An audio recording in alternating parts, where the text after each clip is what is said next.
Clark, and Gabrielle's going to speak to this pair of drawings / paintings, and I prefer the drawings. I think of them both ways, but this is Gabrielle. Hi, good afternoon. Before I start, I just want to give you a warning. My work includes a lot of sensitive materials. If anybody feels the need to take back and go to a different room, I'm not going to be offended. Anyway, again, good afternoon. My name is Gabrielle Clark. I'm a senior studio art major. Nothing else, nothing more, just that. And the titles of my work are I Know You Are There and I Can Feel You. My work is about sexual abuse that happens within a relationship and the PTSD and emotions that are occurring after the victim is removed from their abuser.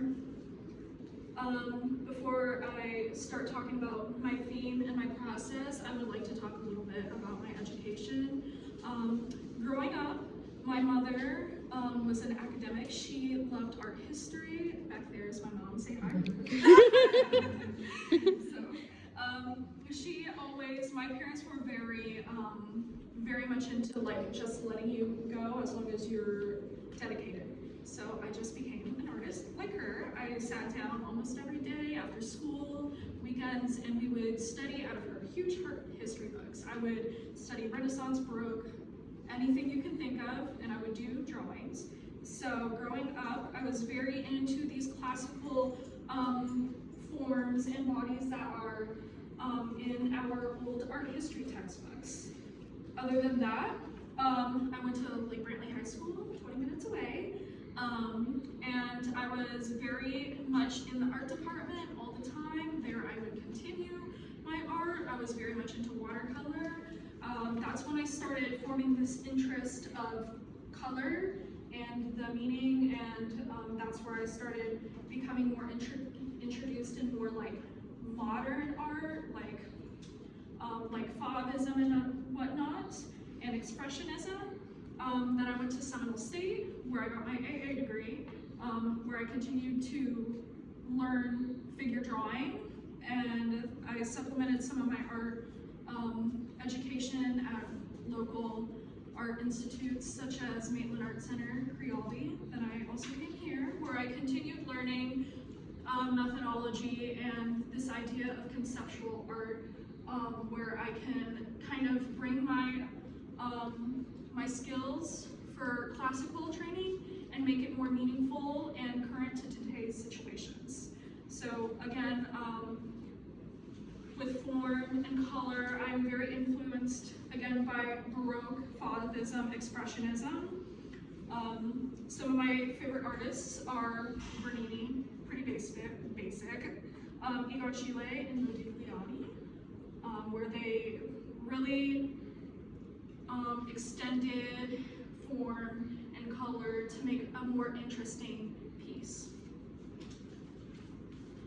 To my theme, my art is about sexual abuse in relationships and the PTSD that occurs after.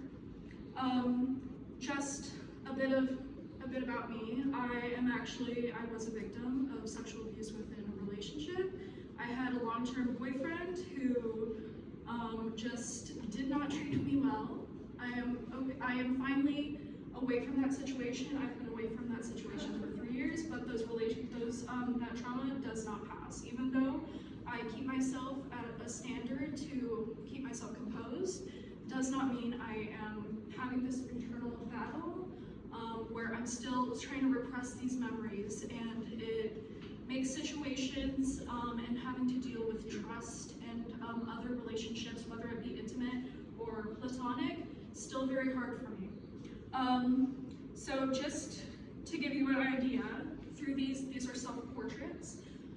It is hard to find people who have had these same experiences to model for you, because nobody really wants to relive this.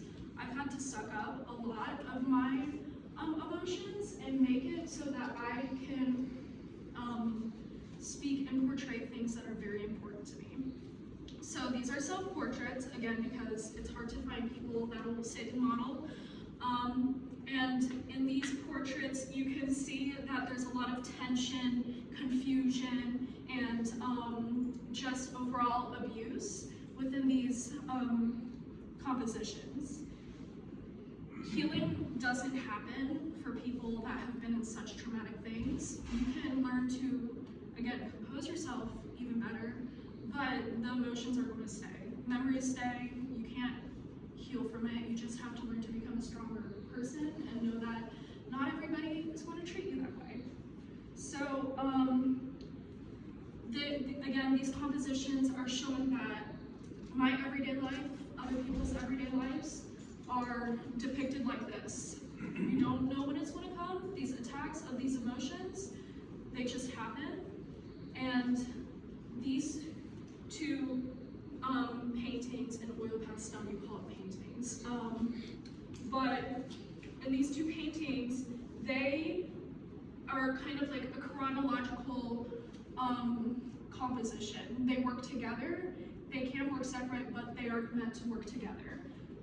This is a composition, a painting of me being at peace, and you have these like what we call phantom hands. They're not there, but they are coming in, about to attack. And then this is a composition of me struggling and trying to get away from this, these feelings, these emotions, and these memories that I consistently have to deal with. About my process, when I started my senior year, I wanted to try something different and do video art. I consistently, throughout the year, have been interested in form, motion, and color. That's my big thing. I've always worked with that, and I don't think will ever stop working with that. I then did acrylic painting, wasn't so satisfied with that. I stopped and just refound my love for oil pastels. With oil pastels, it is very hard to blend. It's very hard because of the thickness of the medium, the sticks, to make like small thin lines. But in my art, I favor having these big marks, these brush strokes, if you will, this intensity within the portrait, these scratchy marks, because it doesn't only show for an interesting composition, it also shows the anger within the composition. In a way, this was therapy for me to make this, to overcome these ideas. So these big portraits, these scratch marks, are very important to me because, again, therapy, letting my feelings go into these portraits.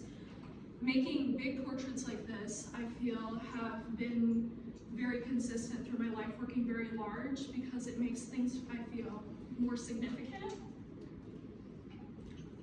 Back to form and color, it has been a struggle to me to refine my palette. I love very broad palettes. I like working with all colors in all my portraits. So I finally reduced myself down to very intentional color palettes where blue and red work best within my portraits. As you can see, blue works very well with somber portraits. Everybody knows that when you're sad, you feel blue. Within these hands that I call like phantom hands, my abuser's hands, they are angry, they're red, they have tension, they're pulling on me, they're making dents into my face. It shows anger and shows negative actions and bad intentions.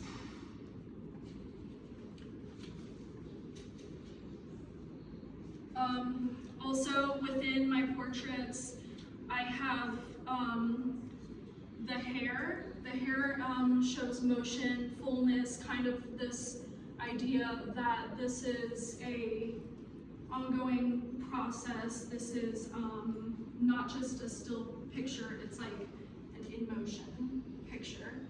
Kind of like a snapshot of somebody being in motion, being torn apart.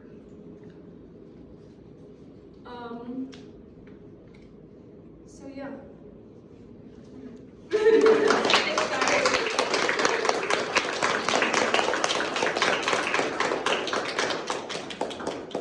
Anybody have any questions? I have a question. Thank you for sharing your story. I think was taken aback by seeing it just like from my angle here. I think we all see life and art from different angles. I was just curious, looking at it. There is a constriction that comes with the hands, kind of like gripping on. And then there is expansion of your painting that you mentioned, you like to paint large. Have you thought of it like that in any way? And the choice of the blue with the red, beyond the fact that you definitely said that what the blue, we perceive blue in a certain way. Is there more to the color, to the process of creating this art that you saw as you were creating it between the red and the blue? Yeah, that's a great question. So to talk about this like condensed form, when things are put more condensed within a portrait, it makes for more dramatic. Makes things more dramatic. Whereas I could make a full body portrait, but it wouldn't speak to the power as much as like the Venus. The blues and the reds, if you look really closely, I don't just use blue and red. I also use some purple, some reds within the blue to make more depth. I also have some green highlights so that it's not too flat, not too monochrome. So I still have my love of using other colors within it, but I used it to use my other colors such as the purple and the green to make these portraits more in-depth, more dynamic, more dramatic. Did that answer your question? Thank you so much. Yes, Tracy. Sorry. So I know you mentioned for the blue, like it's like common sense to kind of see as like a sad color, but is there any other like emotions embedded in that color? Good question. No, it's fine. Yeah, I mean, I don't know. I feel like I could speak to the intensity of the blues that I use. These are very like vibrant blues, which I like about oil pastels. The fact that you can't mix them and you have to work directly from the stick makes these portraits very, very dramatic, very concentrated color. So that's what I can say. I don't know much about it. I mean, that's fine. But yeah. I mean, I kind of understand what you're saying, because like with like Caravaggio's where like the background is black, but there's like a spotlight kind of like showing the subject.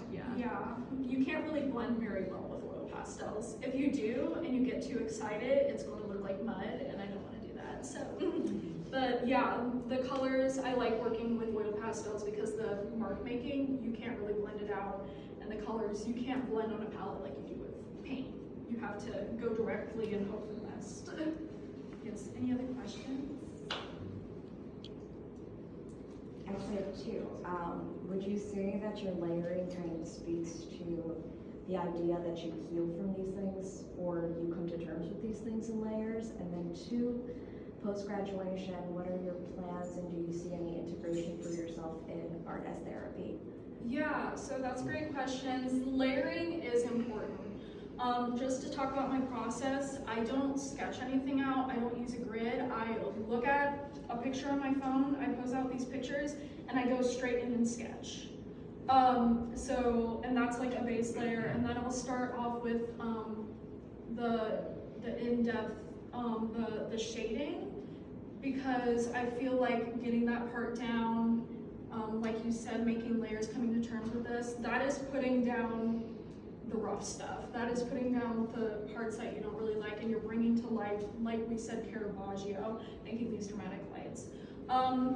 To what I plan on doing, I actually am planning on becoming an art teacher. The reason I see I can actually integrate this is school's hard, especially nowadays. Kids are actually dealing with a lot. I'm a substitute teacher right now, and I've heard a lot of very hard things. Studying things like this, and learning how to concentrate and how to depict hard subjects in a less graphic way really helps for art teachers to learn how to help students talk about their problems, to find creative ways, and making the situation not as graphic. I'm not trying to say you should suppress the emotions or the emotions are not actually like valid, but I feel like this type of art where I'm not showing like a battered woman can, and this is a more of an emotional process, actually helps more towards people to understand and not be triggered by it. Mom, I know you have a question. Not really a question, but about the color. Yeah. I would say, as her mom, who lived with her and has seen her bedroom, there's papers and drawings that everywhere that have gone over the last 2 years, 3 years. In the summer, I told her, because I'm an artist and I graduated with a degree in art history, I said, don't waste your time.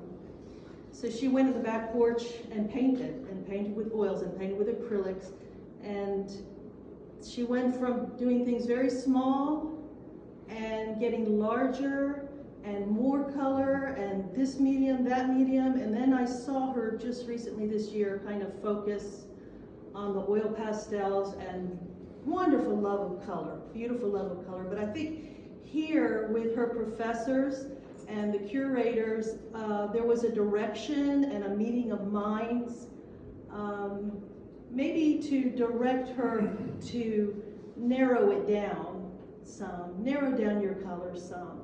And I think they were helpful in getting her to work on the black canvas, which was a great thing. And I'll say there was some money that was given, which allowed her to go out and purchase the big canvases, which people don't do because they don't have the money. And all these things kind of came together in just a really positive way. And I have to say I am very proud of my daughter.